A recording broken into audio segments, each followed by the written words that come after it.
Hi. Okay, so let's make a start. Welcome to this BCS event. It is a joint event between BCS London Central and WY BCS, so West Yorkshire BCS. We're here today. We have a guest speaker. It is Ron Ballard, and he's going to talk about solving the right problems in data management. Before I just introduce him, can I just point out the house rules? So please ensure that you have your microphone on mute and the video off during the presentations. Please send your questions in advance in the Q&A section. So as Ron is talking, please put the questions in there. Ron won't address them immediately. What we will do is we will ask Ron the questions at the end of the session. But please put your questions in so we can read them and prepare them. You can interact with the panel and other attendees using the group chat. And at the end, we will have the opportunity for the questions to be answered. Okay, so first, I'll introduce the speaker, and that's Ron Ballard. He's worked with us before. The last time we had Ron speaking for us, he did a fantastic talk on blockchain and Bitcoin. So this time he is going to talk about solving the right problems in data management. Ron, if you have not come across him before, he graduated from Manchester in 1973 and has basically spent his career in databases, building them and teaching others to use them. What he's going to talk about today is about solving the right problems, which the implication is we're not solving the right problems in data management. And big tech is taking advantage and producing expensive solutions that could be solved by much more cost-effective solutions. I hope I haven't mastered that. Over to you, Ron. No, that's fine. That sounds like a good summary. Hello, thank you all for coming. You've probably all seen this old cartoon, and it's sort of relevant because we're often looking where it's convenient to look rather than where we need to.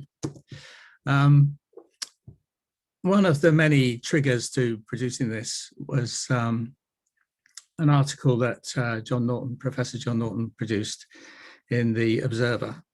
And he was complaining about computer education in this country that he thought had been pretty poor and had really shortchanged the technology and the people who could learn about it and profit from it and enjoy it.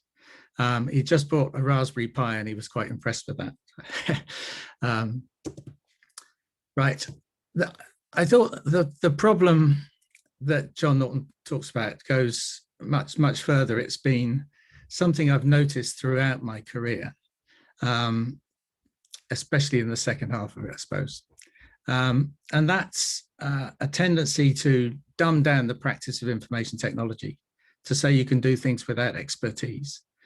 I think that denies the users the benefits of using really appropriate applications in many cases, because they're supposed to be a packaged solution to do exactly what you want. And I do think it massively increases the cost for business and government and charities. And I've seen many examples of that. And for the practitioners, certainly for me, probably for most of you there, I think it's denying us the fulfillment we can enjoy from creating really good systems. It's really great when you work hard on something, you work with the users and you give them something and they say, that's exactly what I wanted. That's a great feeling. And it's very hard to do that if you've got to take something that's already packaged for a generic audience rather than the one you've got. And I'm also concerned about, obscene is a pretty strong word, but I feel it's justified in the levels of inequality between the leaders of big tech companies and normal people. That's really got completely out of hand, I think. And it comes from an economic model that many modern economists would question. I'll say is completely wrong.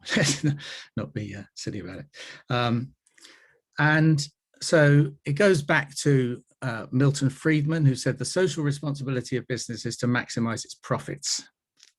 Full stop.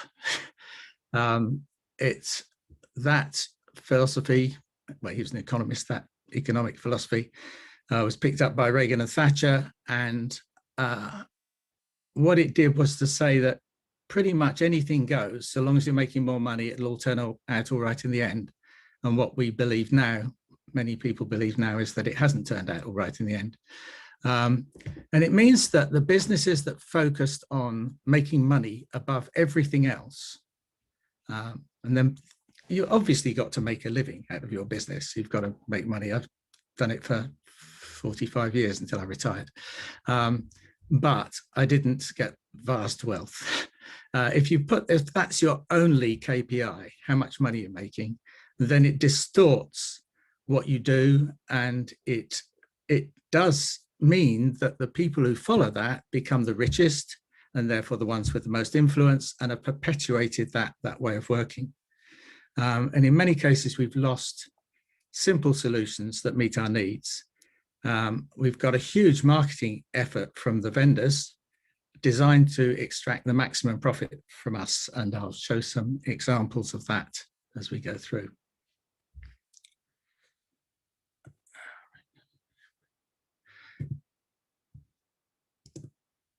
So the highest paid employees of big tech companies, apart from the CEOs, of course, whose salary seems to be the main KPI, the highest paid people are salespeople. I've worked in vendors where salespeople earned many times what some very smart leading technical people were earning. The technical people were happy, they were doing a job they enjoyed, and they got paid well, but nothing like what salespeople got. I got involved in sales for a little while in the 80s, of course, when all this profit and greed and stuff became really popular. And we were trained to talk to the highest ranking people, the people who controlled the budgets, and never talk to the techies, because they'll know what your products can do and they'll challenge you on it and they'll ask you, but you talk to the people who've got the budgets and you sell them things they want. One kind of summary of that was sell the sizzle, not the steak. You know, when you go into a restaurant, you hear this sizzle. If you're a meat eater, I managed to upset somebody who wasn't the other day by saying that. Then you hear that sizzle, you smell the steak, and that's probably the best thing. And that's what they're trying to sell. The trouble is some of these products don't have anything except sizzle. So they're also trained to sell concepts and vision and make these senior executives feel as though they're making really grand decisions and, you know, surging forwards through this great technology. And they're trained to pick up on the things that the managers are concerned about and come up with answers to them, whether the product can do it or not. And that training was quite an eye-opener for me. So the sort of things you'll get is on the left is what a salesman might manage to elicit from a manager he's talking to. You know, he might say, my data systems are old-fashioned, and so the salesman will pick up on something that's in the news, something that's big, you know, modern and, you know, really up to date, and that would include things like data lake, blockchain, and NoSQL. You could add quite a few things to that list too. Building applications takes too long. Well, that is a real concern and always has been. What we do is complicated, but what the salesman will say is, we've got a low code, no code solution. You don't have to do all this coding. It will all be much quicker and, you know, much better. And then when you get into data modeling, if you know, for any people who know about databases, the description of the data in the database is a data model. And what I will talk about is how each organization's data model is unique for most applications. And so they'll say, oh, we've got a common data model. We've done that already. So you can build a standard data model for your type of industry. And well, we'll talk about that a bit more in a minute too. and we need to find a new way to add new fields to the screens and just generally make it flexible. So they have a thing called an abstract data model, which we'll talk about a bit as well. Things go wrong with computer systems. Data loads keep failing. Well, don't worry about that. They fail because they don't fit into the schema. Somebody's changed something and it doesn't fit into the data model you've got. So they'll say, we use schema on read, which means we don't have a schema. We just chuck it all in there and work it out when you put it back out again. Our developers keep writing code. They're always writing code. And so the salesman will talk about visual programming, which means you don't write code, you draw pictures. Too many SQL scripts. I had one such person disputing with me about this. Oh, they love their little scripts, he said. Yeah, I do. I'll tell you why I do. But then they sell ETL and data integration tools. And data cleaning never gets finished. It certainly doesn't. So we now have data wrangling tools, and we'll talk about those as well. I don't think any of those are good solutions. So this is where we get to hopefully some things that will generate some questions. So if we look at these one at a time, pretty much, systems old-fashioned. Well, that may be true. Now, since I've retired, I'm volunteering, and where I am, they've got their main system uses a VT100 emulator as the user interface. Now, hopefully most of you won't even know what that is. I was very excited in about 1984, I think, when I got my first VT100. It was a terminal rather than a card punch.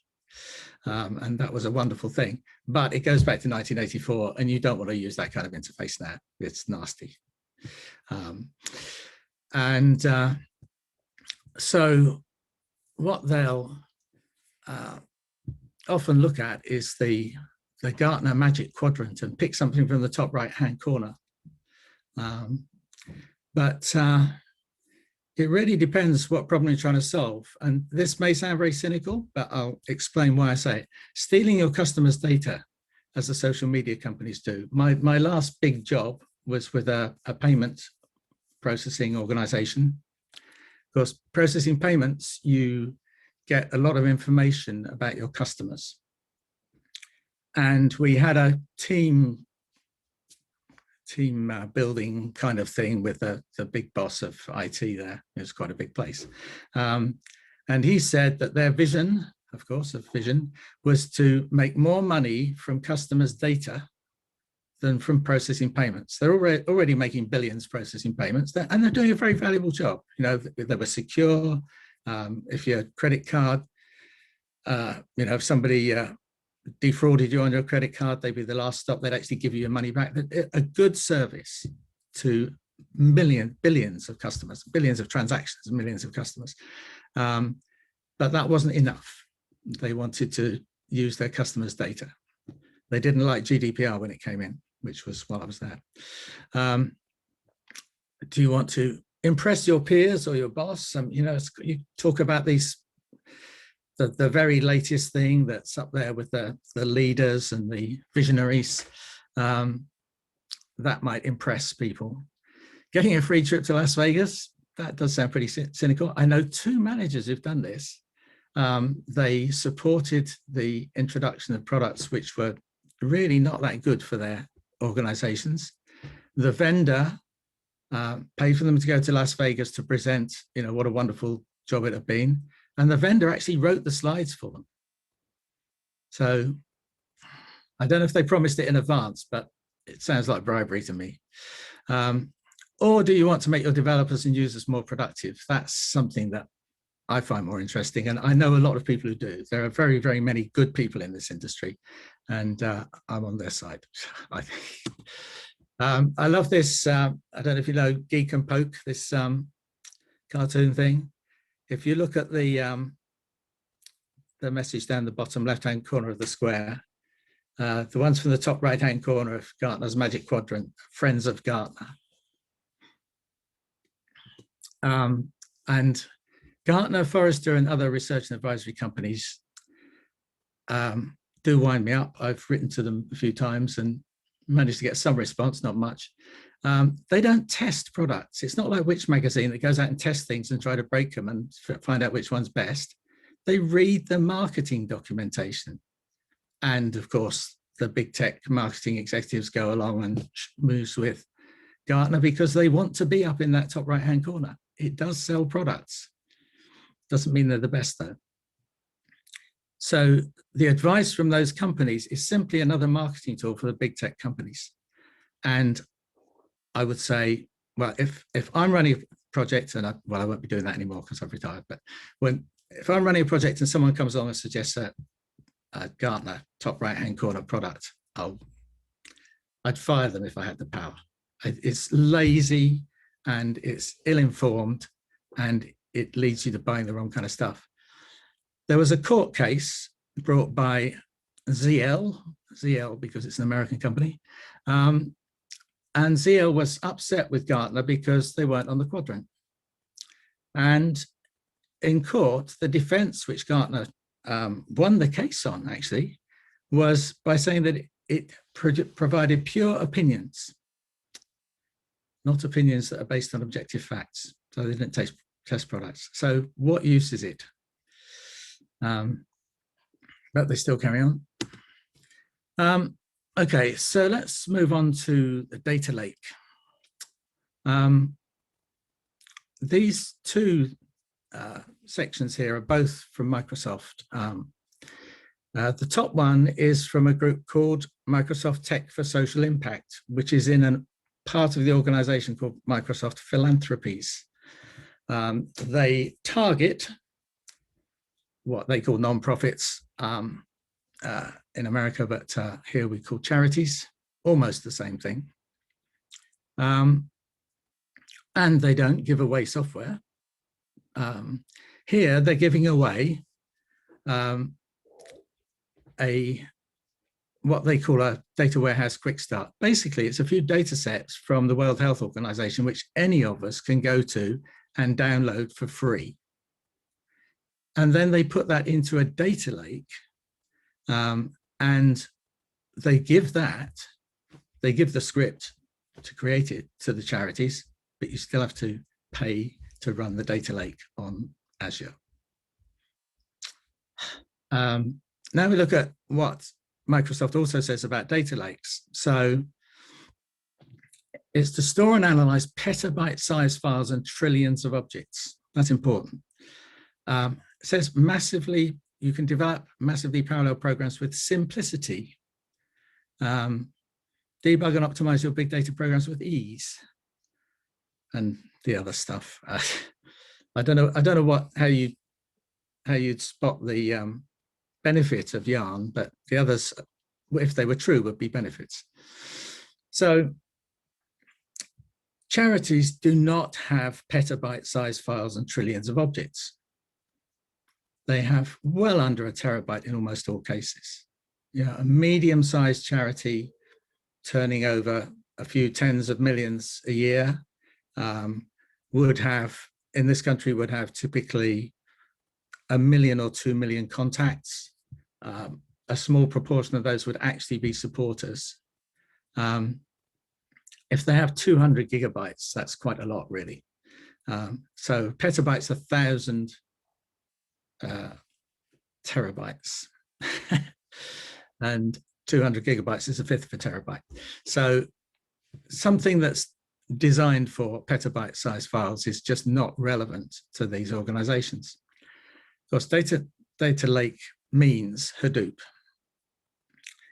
And Hadoop was designed by Google and Yahoo to handle vast quantities of gossip, basically text messages between people on social media in many languages with spelling mistakes, grammatical errors. And the way those big companies can deal with that is just to spend a fortune on and waste a lot of valuable resources in the process, huge amounts of electricity, in trawling through all this exabytes of gossip. And exabytes, of course, are an exabyte is 1,000 petabytes. So you're talking about 1 million terabytes. That's right, isn't it?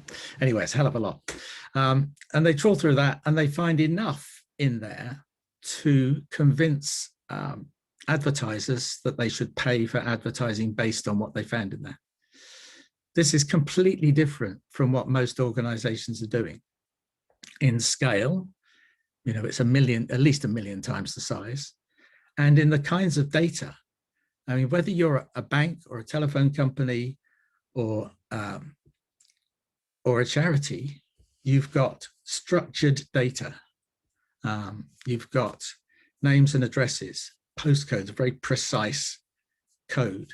You've got dates and times. You've got amounts of money.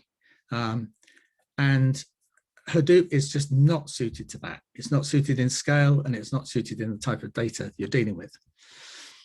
Another thing data lake implies is schema on read, which means there isn't a schema. You just chuck all this data in there, and then you have to work out what it is when you read it. Well, again, if you're just plowing through gossip, then that's all right. But if you're trying to get at, you know, who are the people who've regularly given us money over the last 2 years, or how many people have taken some kind of campaigning action with us over the last year, that's not easy to find if you haven't got the data structured. It's trivial if you've got it structured in a proper relational database. Hadoop programming is definitely not simple.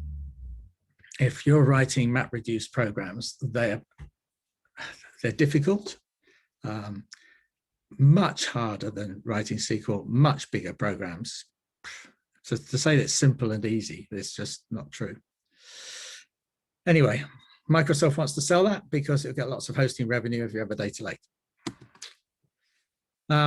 Another thing that I have trouble with from experience, I've worked with all of those big applications. They're generally characterized by abstract data models, which we'll talk about in a minute. Very cryptic naming things, naming standard, no, not standards, very cryptic naming of the objects in their system, and a general purpose data model. And they're sold on the basis that here's a product that does what you want. You don't need to have people develop your application. And you say, but yeah, it's not exactly what I want. They say, oh, that's all right. We can customize it without writing code. Doesn't mean it's easy. These things can cost a lot of money. One of those I worked with cost over 100 million in terms of implementing the whole thing, plus license fees and hardware. But 100 million pounds, gosh, you could do a lot for that. And that was on a maintenance system for a big engineering organization.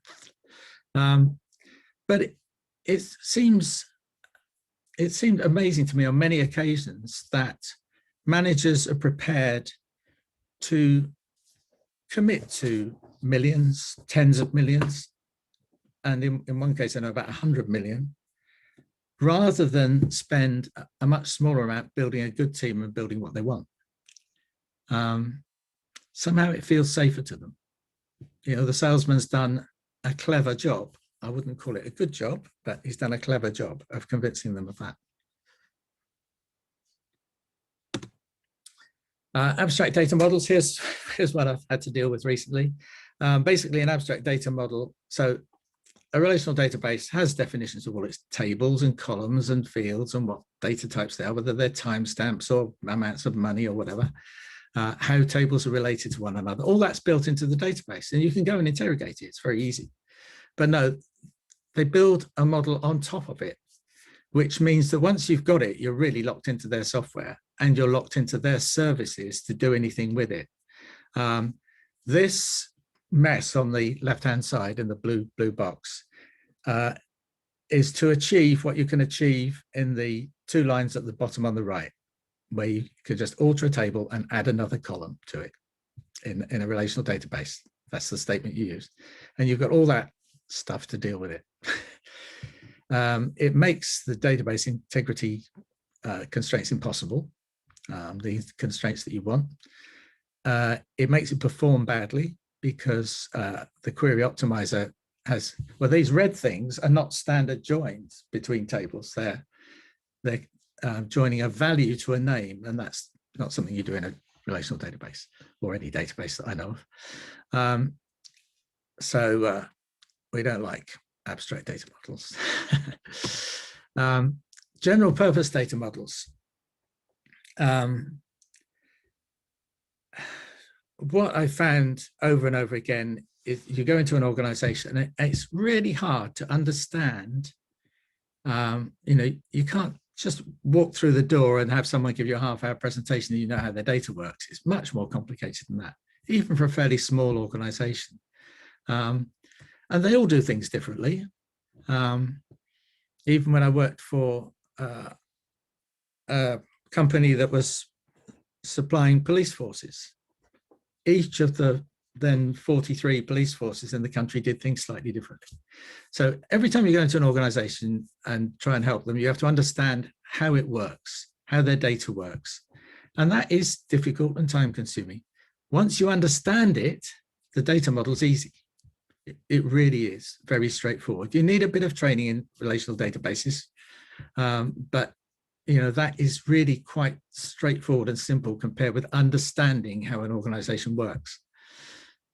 Now, if you map your data, if you map your data onto a general purpose data model, then first of all, you have to understand your data model anyway. Then you have to map it onto what they've got, and you have to make many compromises. There's a great paper by Margie Ross, who worked with Ralph Kimball. Anyone who's had anything to do with data warehouses will have heard of Kimball. Margie Ross co-wrote all the later books from Kimball. And she's got a nice, like 2-page, I think, paper on what's wrong with this general purpose data models. And yet Microsoft is promoting its common data model. I've looked at it for a particular organization. It did not match what they want to do at all. I mean, it's going to be horrible if they go ahead and try and map what they're doing onto that. But you've got a common data model. You don't have to worry about that. Well, you do, unfortunately. A little bit of a plug for my book on the left, and another one that I use a lot. So when I'm doing database modeling, first of all, it's not that difficult, but there are some. The anti-patterns one on the right is one that I still use a lot, because there are some things that are a bit awkward to do, and he explains how to spot what that situation is, what the options are, and what are the pros and cons of each one. So that's great. Mine's more of a kind of start from scratch. Here's how to do it. So they're both in plain English, and they help a lot. So that's a lot easier than learning Microsoft's common data model. How are we doing for time? Okay. The next thing I mentioned was developers keep writing code, and that's a problem. So there's a common task which anyone who's worked on a data warehouse will recognize as a type 2 slowly changing dimension.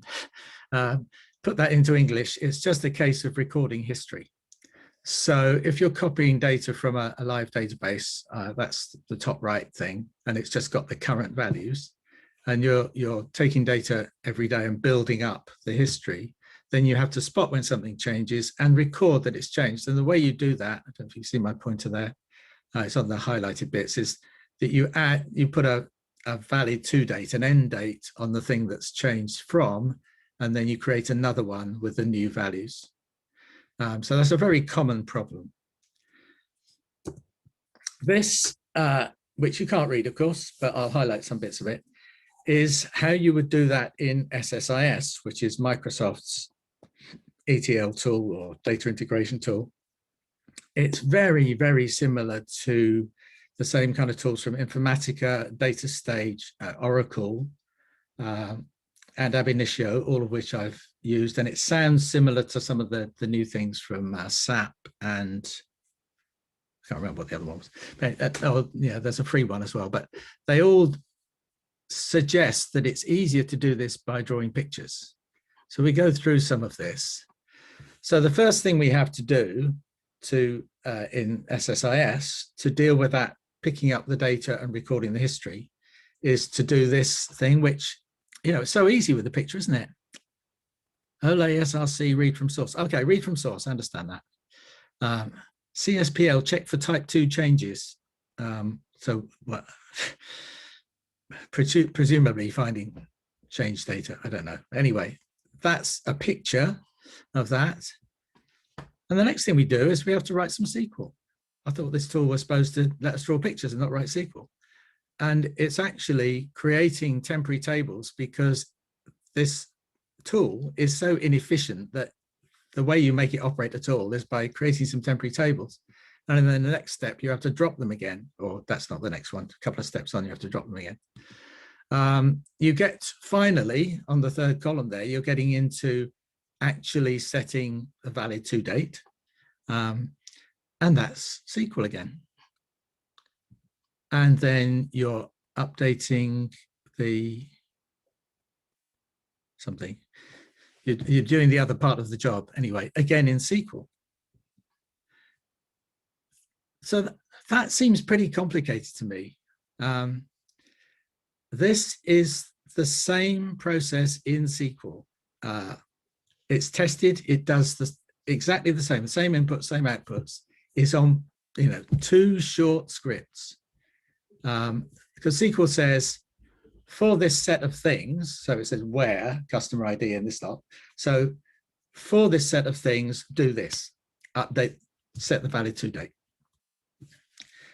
Where these conditions apply, insert the condition, insert the new record. That's all there is to it in SQL. It does the same, it's much simpler. It runs faster. It doesn't create any temporary tables. It doesn't clutter up your database with temporary tables. It's quicker to write. It's easier to test. It's easier to change. It'll run on any SQL database. And one of the key things for me is you can put it in your source code control system. Trying to do that with those diagrams, those are huge things.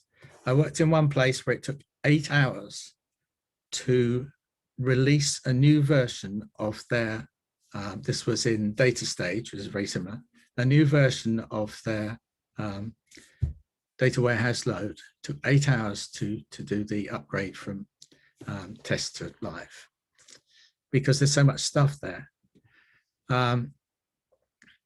This is easy to change. So the typical thing that would happen is that the customer comes along and says, oh, we want to do phone numbers as well. So we put those in. I'll rush through this a bit because we're, 10 minutes left. And we did that in our script. You can see highlighted in green there, we wrote phone in 6 places. We had to work out where it was, of course, but it's not hard.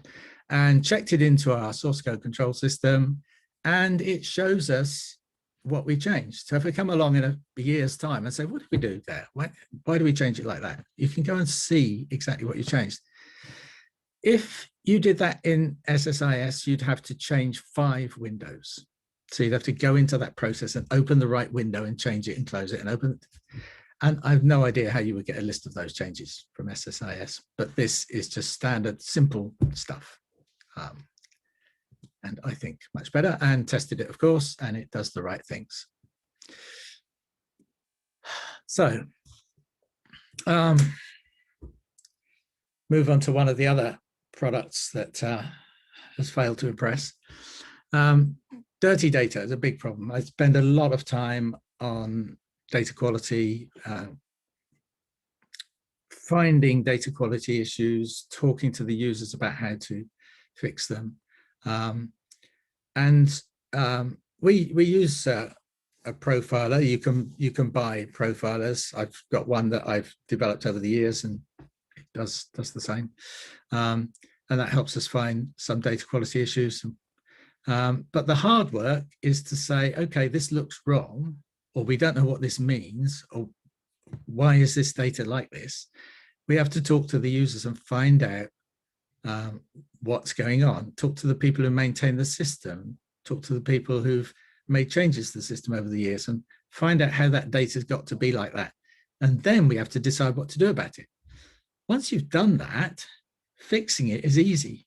And we do it in SQL, and that is the easy bit. So you can buy fancy data wrangling tools. Sounds really cool, doesn't it? Wrangling data, wrestling with this thing and wrestling it to the ground. And they generally profile tiny samples. There's one that's very, gets quite a lot of publicity, that takes samples of 10 megabytes. I mean, 10 megabytes is a photograph. It's, it's not a lot of data. And it does it by sampling the first gigabyte of data. Well, that's not much either. It's no good doing that, because when you've got 10 records wrong in a table of 10 million, you're not going to find it like this. And those are the ones that will break your process, your program, your data load, whatever. So it's important to do it on everything. So doing a sample is not much use. And then the emphasis of these tools is on letting you fix the data you can see, and having things, it uses formulas a bit like Excel formulas, so that you can, you can pull strings apart, and you can, you can do things to numbers that are out of range or whatever. But that just encourages people to guess what the changes should be. And that's not good enough.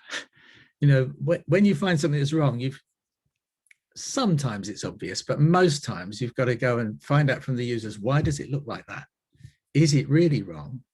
What should it be? How can we find out what it should be?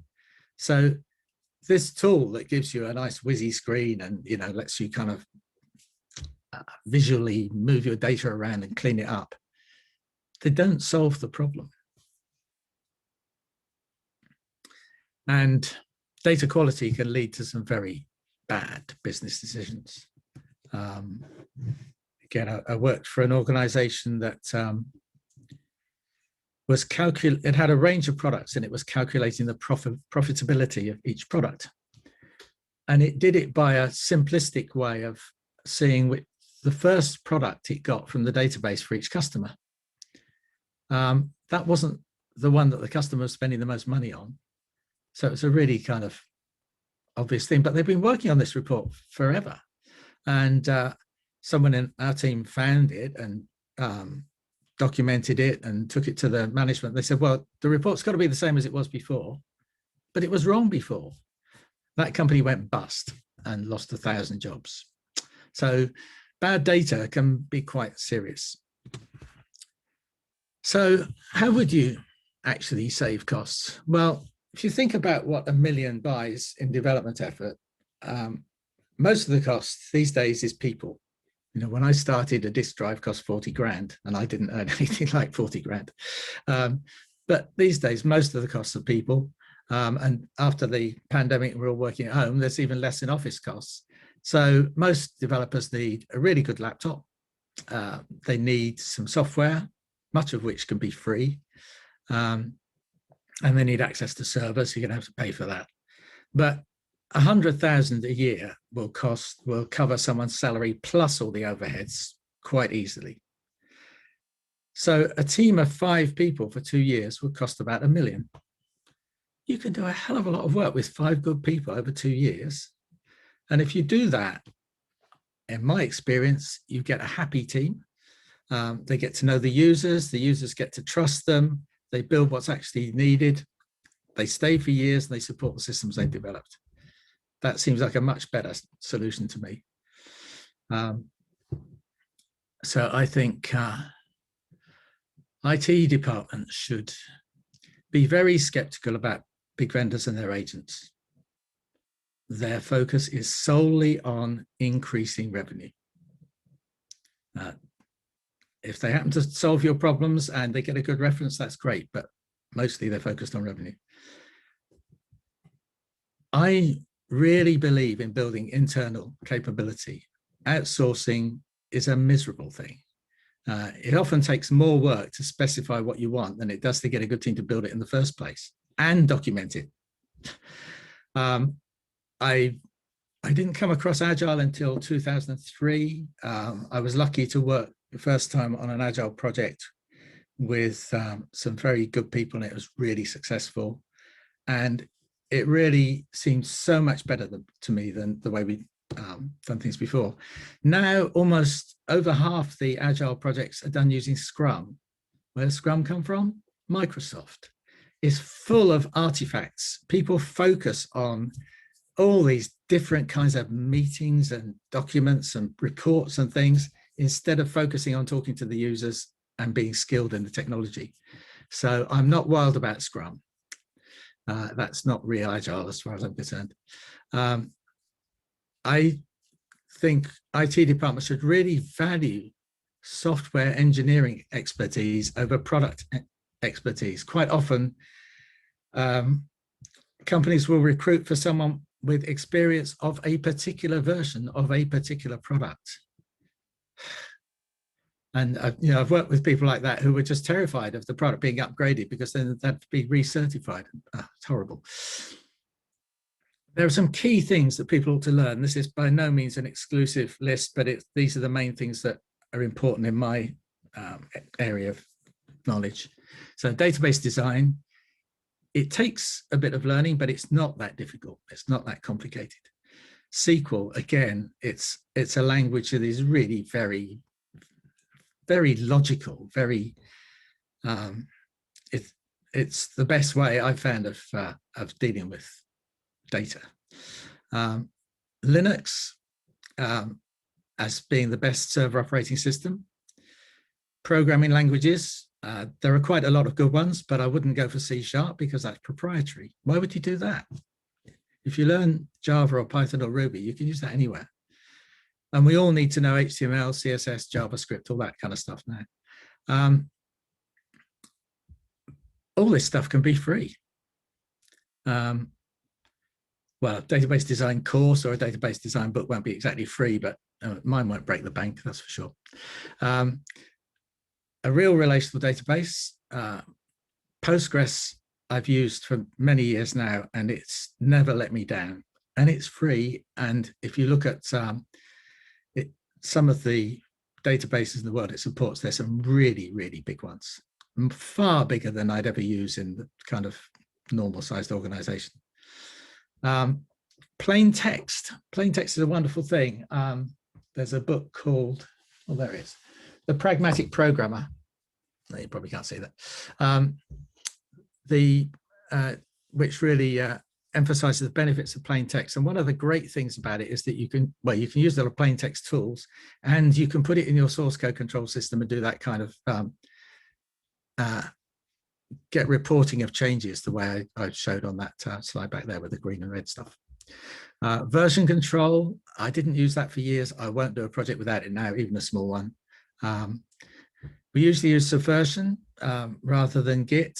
Git was designed for supporting the development of Linux, which is across many countries with large numbers of people.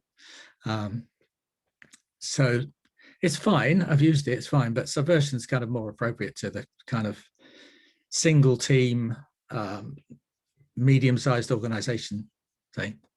We use a free wiki. We use Track. It's certainly better than the most popular one that I've come across that is paid for. And automated testing. As a human being should only discover a bug once. Once you discovered it, you write a test and you test every release after that. There are some references there for people who I rate as really good software engineers who can teach. They've taught me a lot about software engineering anyway. So just a quick run through a real case study. It's a motor insurance startup when they first started putting boxes in the car to track where the car was. And this company offered bonuses and cheaper renewals for good driving rather than punishments for bad driving, which was quite smart. So they went from having typically 2 transactions per customer per year. You buy the policy, you renew it, maybe you have a change of address, maybe you have an additional driver, but really low transaction volumes, to millions of driving data points per day. From that, we calculated driving metrics and for the bonuses and rewards they got. We did mapping, crash analysis. We did, because we had acceleration data as well, and shared some of that with police on some spectacular cases.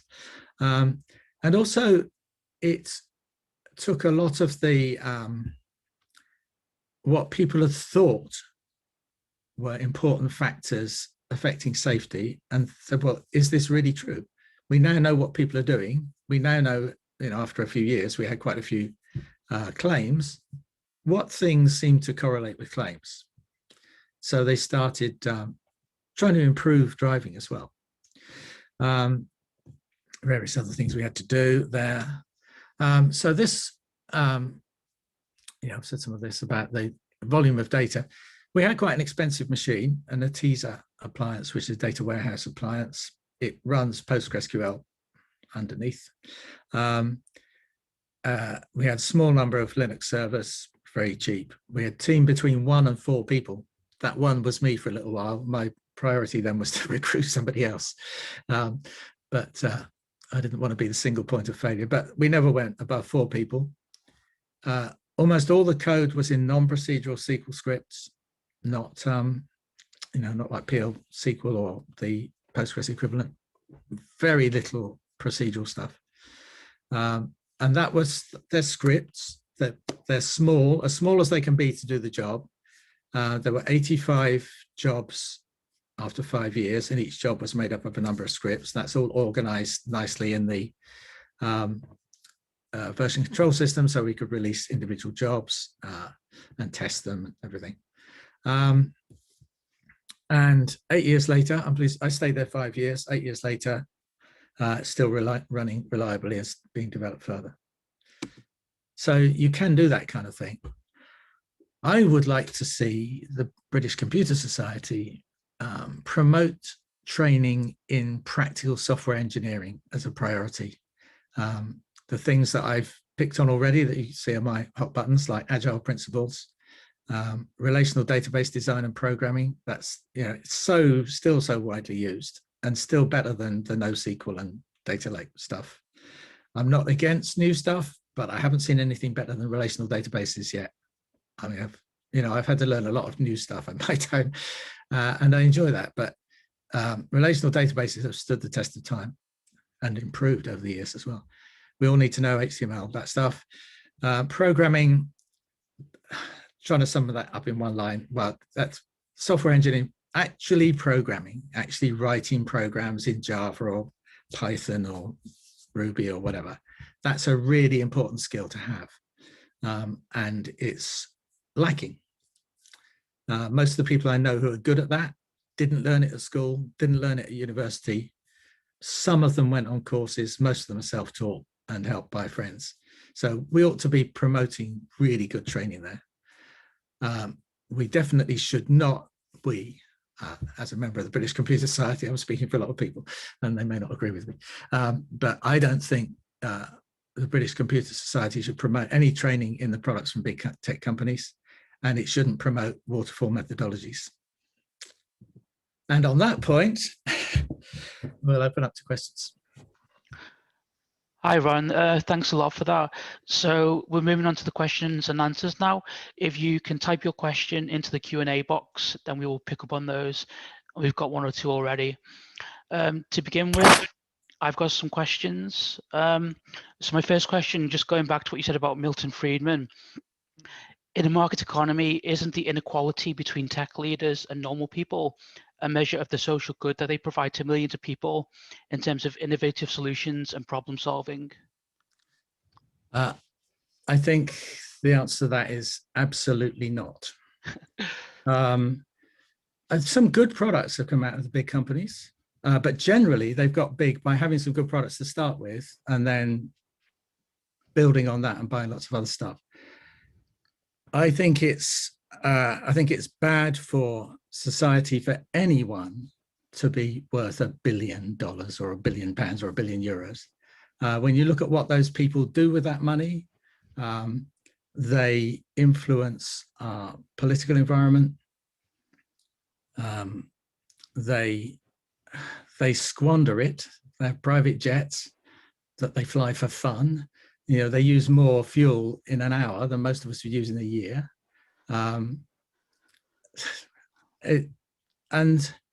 But it's their influence, the influence that you can get when you've got that kind of money has been really harmful to preserve their lifestyles and preserve their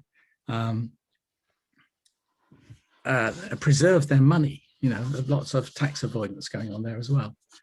And for what they deliver, well, they've got there by doing these things that appeal to, you know, they say, you've got a problem. Oh, don't worry about, you know, the techies, don't worry about them. We can solve that for you.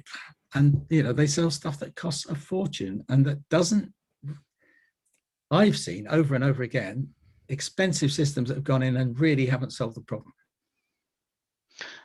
Okay, fair enough.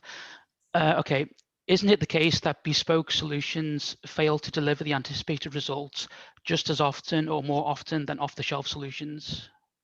They do obviously fail. Computer system development often fails in both cases. I don't have figures for the comparison between them. There have certainly been some spectacular multi-million pound failures with the big products. And I think if we address the skills that we have and give people the right skills to do rewarding jobs of producing creative bespoke solutions, then that is better. There are some areas where, for example, accounting systems. Accounting systems are defined by a legal environment. There are things you have to do, and you have to do in a certain way, and you have to report in a certain way. So an off-the-shelf accounting system is, well, it's the thing to do. You wouldn't build one of those bespoke. You can get one of these things and you can define your chart of accounts. And for a small to medium company, you probably have it running in a week. So the license fee there is really, really worth it. Those aren't the systems that are right at the top of the revenue earning though. You know, things like Sun Accounts, I'm sure that's a very rich company, and Sage, but that does a good job. The ones that are a real problem, I think, are, well, things, I'm picking on Microsoft because I've had recent experience with them selling this thing. But Microsoft Dynamics, and I'm sure you could say the same about Salesforce and the Oracle ERP stuff, CRM stuff. That generic solution has a huge data model, which is just, it's not that it's, they've managed to create something that applies to everyone. They've just keep adding bits to it, and they've just added a whole load of extra tables for non-profits. It doesn't match what the non-profits I've been involved with want. So you get into this thing of taking something that isn't what you want and customizing it heavily, and that just costs a huge amount of money. I think in those cases, you're better off to do it yourself. Okay, thanks. What would be the minimum size of team required to build a full system in-house? Because developing the database is just the beginning. There'd need to be interface designers, business analysts, project managers, testers, product owners, etc. So it can get expensive quite quickly. One thing again, it comes down to the training of people is I don't like the separation of the job into lots of tiny tasks. It's very specialist areas. I think I've met many good software engineers who can design a good interface, who can work with the users to make it a good interface, who can do the database design, who can do the coding. And I'm probably, yeah, some of the best ones I've worked in have been very agile teams, and different people would do different tasks at different times, but they did the task that they knew about. And it's possible to get that kind of expertise and to build that kind of team. If you get them from a vendor, well, if you start a new product and you've got an implementation partner that you recruit, then they're probably recruiting the same people. They're interviewing the same people that you would have interviewed if you decided to do it yourself. So you're not getting anything particularly special there, aside from, individual people being special anyway. And, I've had a lot of experience, especially recently, of finding really excellent people. And it can be done. And some of the implementation partners have some good people. They tend to put their best onto selling. So I don't think, it depends on the size of the project.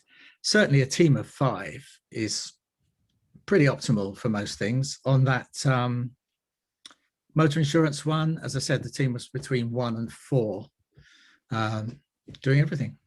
So, that can work really, really well. Okay, well, we've got quite a lot of questions now from the audience, so we'll move to those questions. Can you see the questions on your screen, Ron? I think I've done something wrong with the screen, but so I stopped. Stop sharing. If you move the mouse, that's better. Yeah, now stop sharing. Now I can see something else. You see Q&A? You can't see the questions, so we have to tell them what the question is. Okay. Do you want to read them, or should I read them? Well,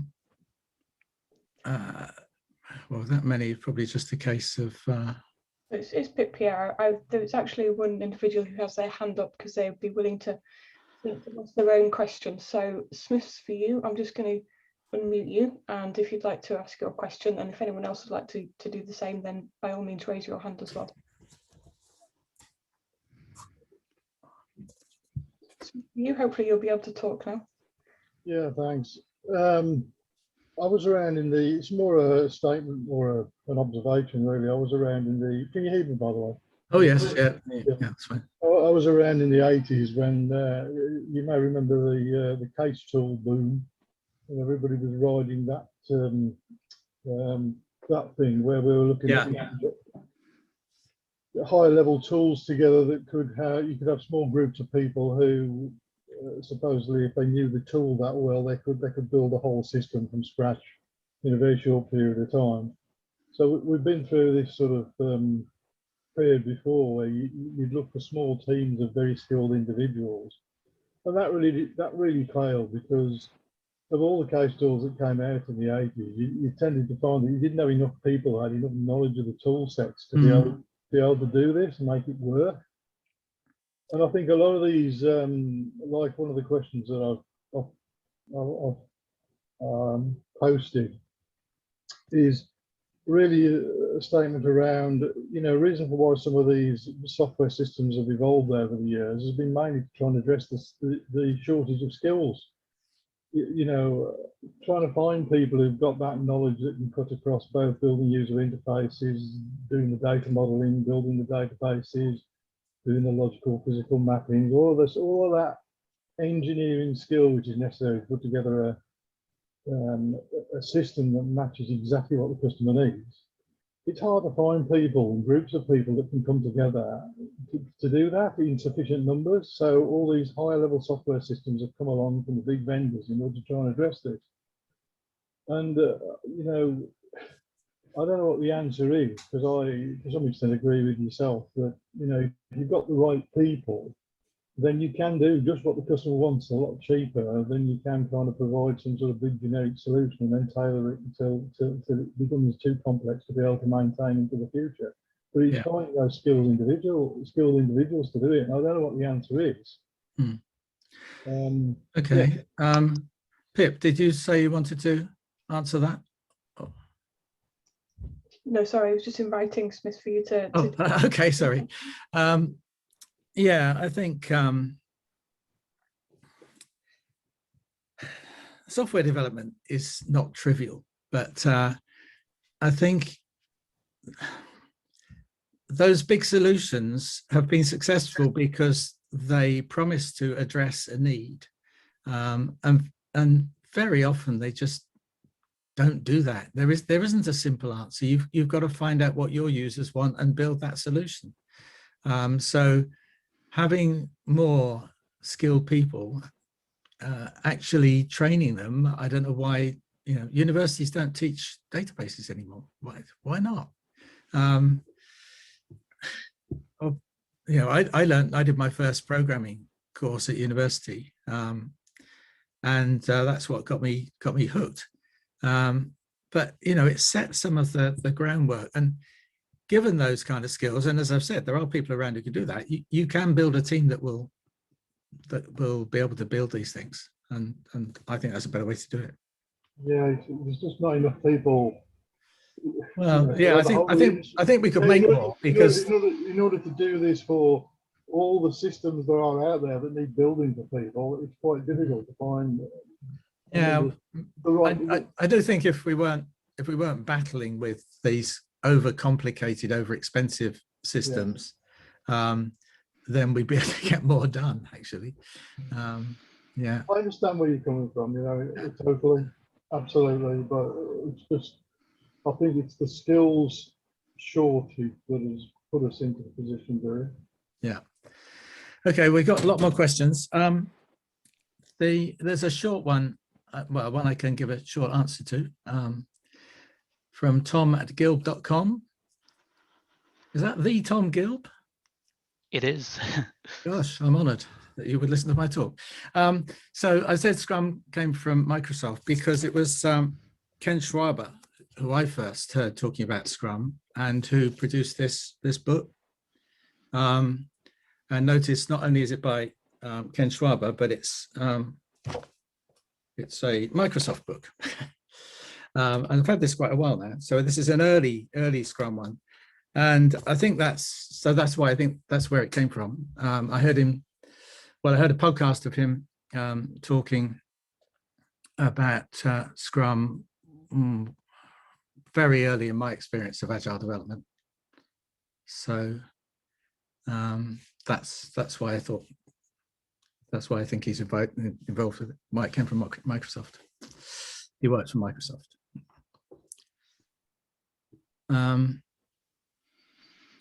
Laurie, I see your hand is up. Would you like to come in now and give your question?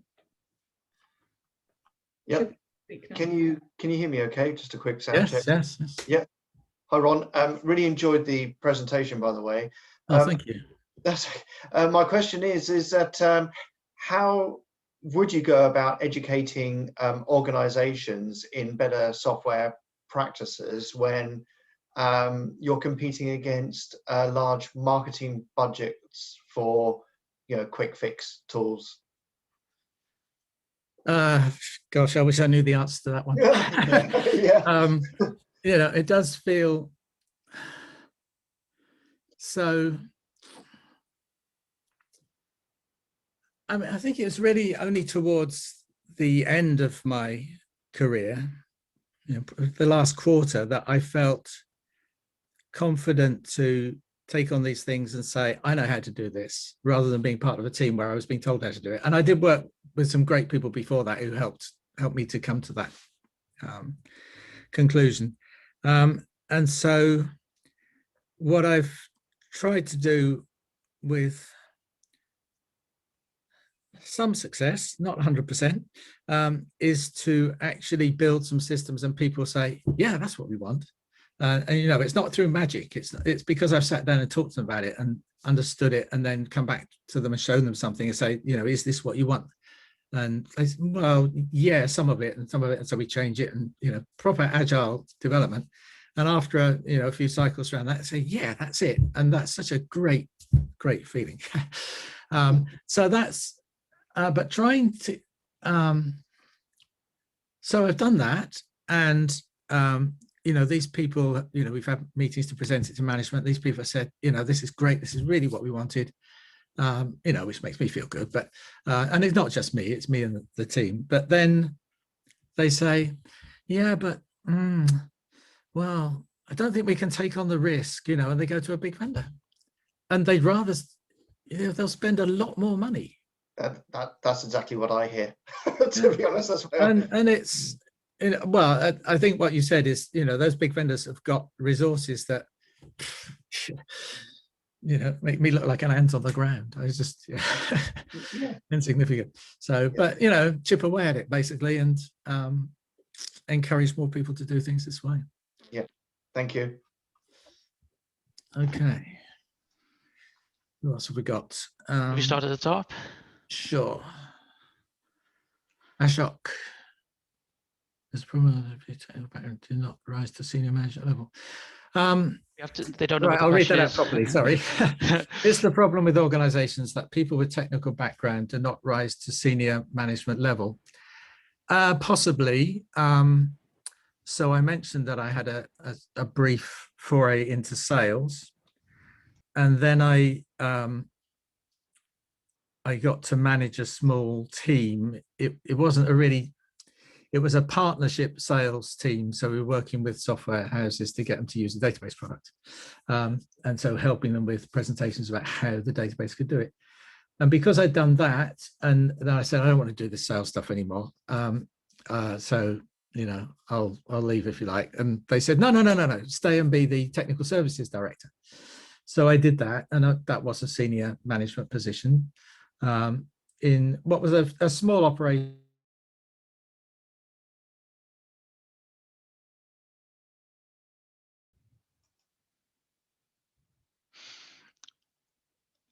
Okay, Ron has just been disconnected.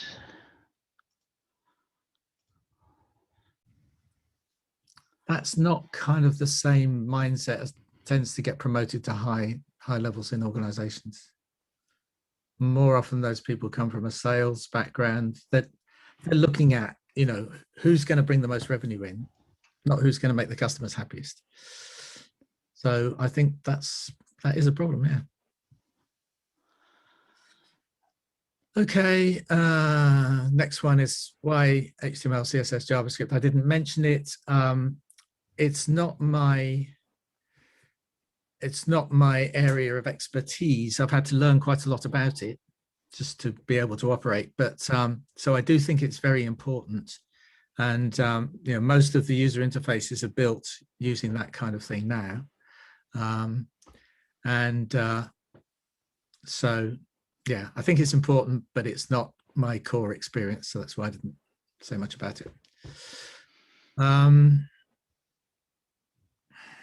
Okay, Marcellus Brown. How do you approach setting up a customer relationship management system in a new company from nothing? Well, having seen some of them recently, well, actually over a few years, but quite a lot recently, I would hire 5 good people, and I'd spend a lot of time with the users, and I'd have a proper agile project and really, pick on the most important things first. So a person I mentioned at the bottom of one of the slides was Sander Hugersdorn. Really good to look him up and listen to what he talks about. But he talks about when you're starting a new project, you have like a point on the horizon that you're going towards. And as you go along, you find out what your users need and what they want, and you find out bits that you can do and deliver something to them. And you've got that point on the horizon on your mind, but you're not looking too far ahead. And I find that that agile approach works much better than trying to plan everything, because the planning for the next 2 weeks is probably about the same. But when the project is for 2 years and they're talking about what you're going to do in September next year, that is almost bound to be wrong. So if you've got a good agile team and they can talk to users and they can develop stuff between them, then you get to where you're going a lot quicker. I did an 18-month project with 14 people in the team for Network Rail. And that was my first agile project.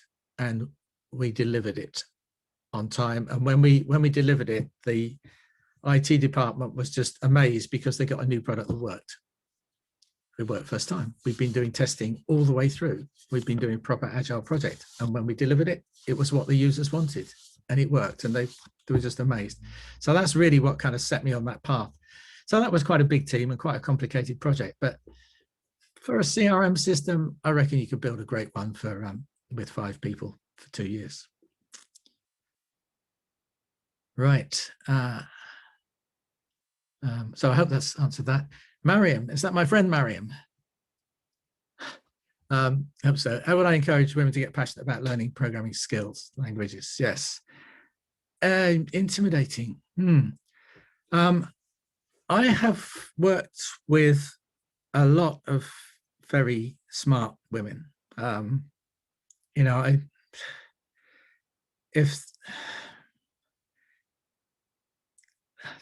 there is no difference in intelligence.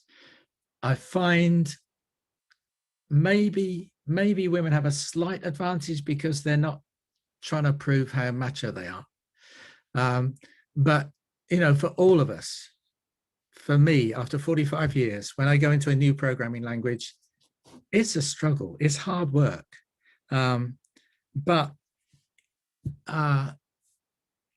if you can find a good teacher, if you can find good colleagues to work with who will help you when you get stuck and work through things with you, and if you can stick at it and build things, and the first things you build won't be perfect, but you'll get better and better, it's really worth it. And so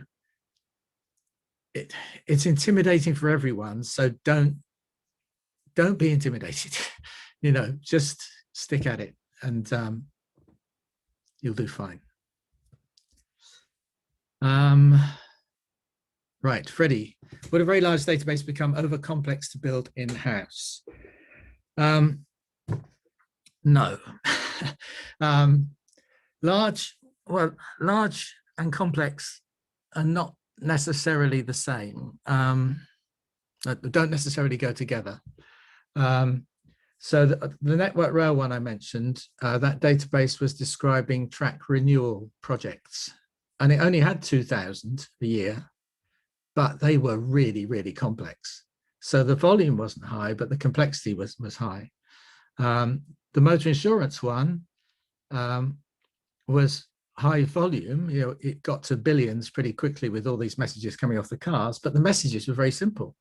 You know, their latitude, longitude, height,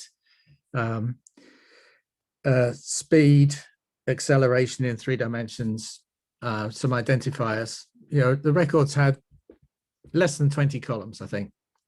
And that was the main table. Obviously, customer tables are a bit more complicated. If you buy one of the common data models instead, and you know, it could be PeopleSoft or SAP or Dynamics or any of a number of different products, they don't match what your in-house data model is. So I don't think the data complexity is ever too big to build in-house, because once you understand what's required, modeling the data and building the database is not that difficult. So I hope that answered that one. Accounting system analysis, right. I've answered one from you already. There's some, let's take that one anyway. Agree with the accounting system analogy, thank you. There are some business functions that lend themselves to generic software solutions. I haven't found that many. There are certainly some IT functions that lend themselves to generic software solutions. Like I mentioned, Track, which is a wiki, an incident tracking system, integration with source code control. Have I forgotten something? But that, you know, is a great product that happens to be free, which is great for a development team. So that's a generic solution that works. But I can't think of that many. Probably probably wouldn't build a payroll system anyway. That's a kind of accounting system anyway. So if you have thoughts of any others, that would be interesting.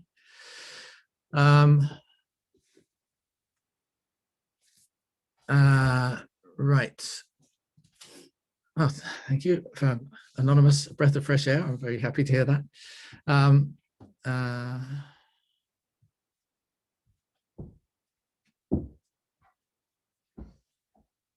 So I'll read the whole question. Sorry.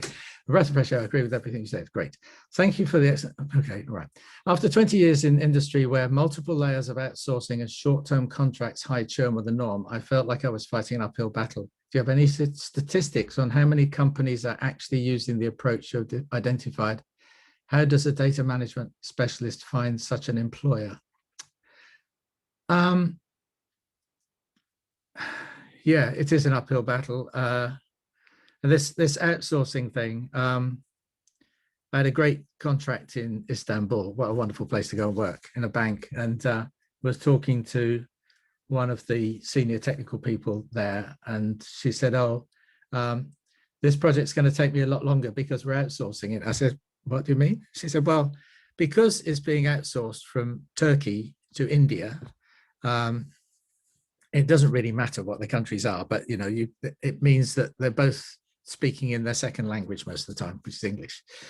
They could do that very well generally, but because it's being outsourced, I have to write the specs," she said, "in absolute minute detail because they'll do exactly what I say." It means that it's completely unagile because you can't, you know, do something and say, "Oh, that's not quite, just tweak that a bit."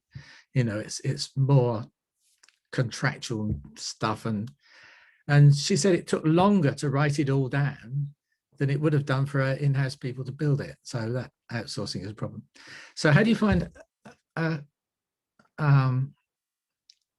companies to work with? Last year, no, not last year because of COVID, the year before, I went to an event called Agile on the Beach, which is down in Falmouth. It has had 450 people there, and I made a lot of contacts there. And if I had been looking for a job, there were several companies that I felt I would have been very happy working with there. So I think there are probably a lot more contacts. I've also been involved with, I've given talks at a couple of places in London. Data Kind is one, you could probably look that up. They're interesting. They're in the charity sector, but people who seem to be like-minded for the most part. There's another one, a company called Valtech we're doing meetings and just going along there and meeting people and listening to the talk, and all these talks. Well, no, Agile on the Beach wasn't free, but the others are. So there are places where you can find organizations that are doing that kind of thing. Actually what I should do is, well,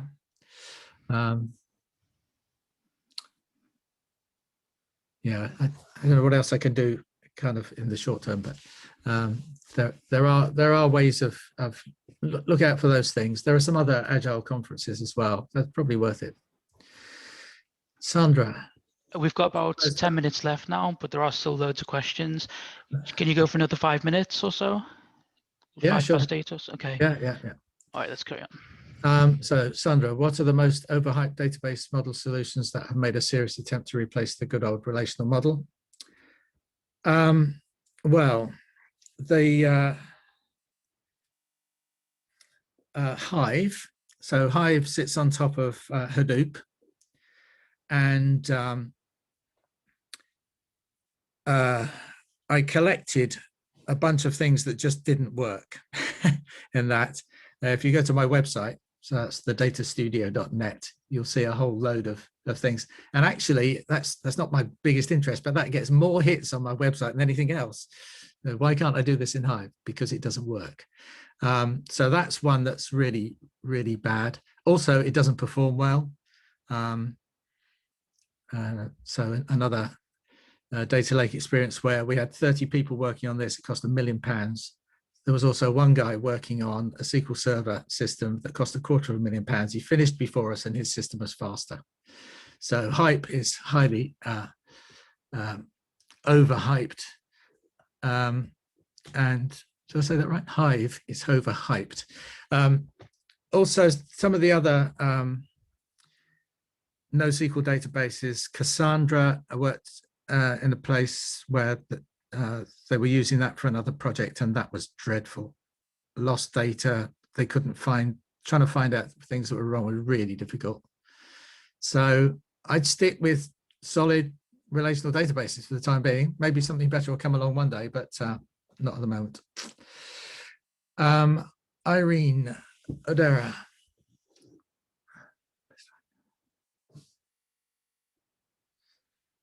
Right. One of the issues we have with bespoke in-house development software is that when the developers leave, then there is a big knowledge gap. How can companies mitigate against that, given good software engineers take time to train? Yeah, that I've seen that as a problem too. I mentioned the wiki. For a long time now, every project I've gone into, we've used the wiki, mostly Track. I've used Confluence as well, but Track is free and great. And just creating, as a kind of team leader, creating a culture where people document things on the wiki, and it's a shared resource, like the code. Nobody owns it, everybody can contribute.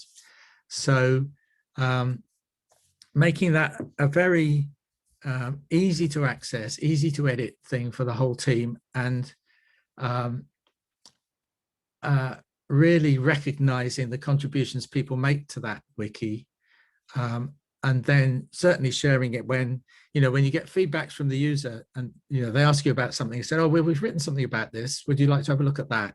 And when they come back and say, oh yeah, I understand that now, that's such a kind of, that's like 100 likes on Facebook. That's really great. So encouraging that kind of culture can help. Choosing your people well, and having a good project that's productive is more likely to make people stay. I've found that that counts for far more than say, okay, well, I know the job's difficult, have another 5% pay rise. They'll probably leave anyway. So actually creating a culture where people can contribute and can see the results of their contribution, and especially when they get feedback from users, that's what makes people stay, I think. It's funny to be answering these and not kind of get kind of feedback, but maybe you'll come back with some more things on that if you do. Anonymous attendee, please, is it good practice to combine business analysis with coding? And who are the people referred to as software engineers? Right, yes, it is, definitely. There are some people who are stronger in analysis and stronger at talking to users and finding out what they want, and some who are better at coding. But really, it's much better for the team if people do both. Because if you're the person who talks to the user and the user explains what they want, and you're the person who goes and codes the solution, or does part of the coding of the solution, you care a lot more about it. You do a better job.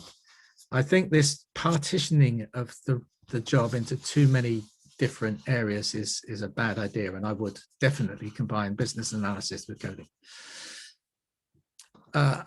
Okay, what was your concern about not using waterfall? Is that not useful for more safety critical systems? I don't see why it would be. Waterfall is an attempt to reduce the risk and control a process that is inherently changeable. Agile done properly, with lots of regular feedback, is a much lower risk way of getting a reliable solution. And also on safety critical systems, automated testing, I didn't mention much, but that's that really makes such a difference. The one I mentioned, the Network Rail, where we delivered it and they were amazed because it worked. We had 1,000 tests on that we ran every time it was released. And quite often that would run overnight. I can't remember how long it took, but it was, it was always done by the morning.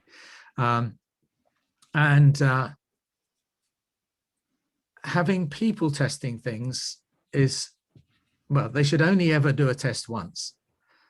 When you develop a test and you prove that that does test the thing you wanted it to, then it should be automated, and then it should just run. And every time, every release, it should run. So you go through all this whole suite of tests. If you get people using something like Quality Center, where they're basically just documenting what they're doing, and then they're following a script to do the test, they get bored, they lose concentration. It's a mind-numbing, horrible job doing the same tests over and over and again. Get the computer to do it. So automated testing really helps with safety critical systems. And I just don't buy that waterfall reduces risk. In fact, I believe it doesn't. I think it does the opposite. Need to start winding up soon. Can I put Yeah. your email address in the chat? Is that okay? Yeah, that's fine. Right. And the slides, so the presentation is going to be available. It's being recorded anyway, isn't it? So hopefully it will be available. The slides, I'm quite happy for those to be shared, or people can ask me whichever way you want to do it, David. Okay, maybe 2 or 3 more questions, then we'll wrap Okay. up. Okay, so that was about the slide pack. Has the role of the systems integrator architect come about due to lack of other skills? I've had the job title, database architect and technical architect, but I'm generally a bit wary of people with architect in their title, or especially if it's strategic. I mean, strategic in the title as well, that's really bad. And I've seen, well, I saw one project where they spent huge amounts of money doing a database design driven by a strategic technical architect. And that database design, it took up a whole wall, and it wasn't used because when the developers started using it, it wasn't what they wanted. It's all theoretical stuff. So if you're going to be an architect, you've got to keep your feet on the ground and stick to what's actually required and not come up with a grand design. It's a great author called an architect called Christopher Alexander, who talks about buildings being for the people who use them, not as a kind of huge sculpture for the architect to get some win prizes. Yeah. So it's a bit like that. Raj, hi. Have you seen examples of charities doing it right? I'm quite recent to charities, actually, Raj. I've only really got involved with them since I retired. So the one I'm working with at the moment is getting some of it right. Let's hope we go further with that. What I have found actually, though, in charities is I've found a more collaborative approach, a more motivated approach to do a good solution than I found in, say, banks and telcos and things. So, I mean, it's not, there have been good people in those as well, but the charities have got the edge on that bit, and I've met some wonderful people in the charities. Right. Probably going to be, oh no, it's only 1 minute past. Freddie, would the schema become over complex due to so many different things to record?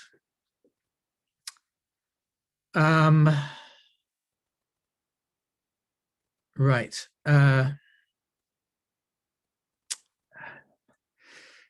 This gets into a big subject of database design, and for me, the ideal data model represents the objects and relationships and processes that are used in the organization that it's modeling. And that might be part of an application. It might be, you know, a particular function, or it might be the whole organization. But if you design a database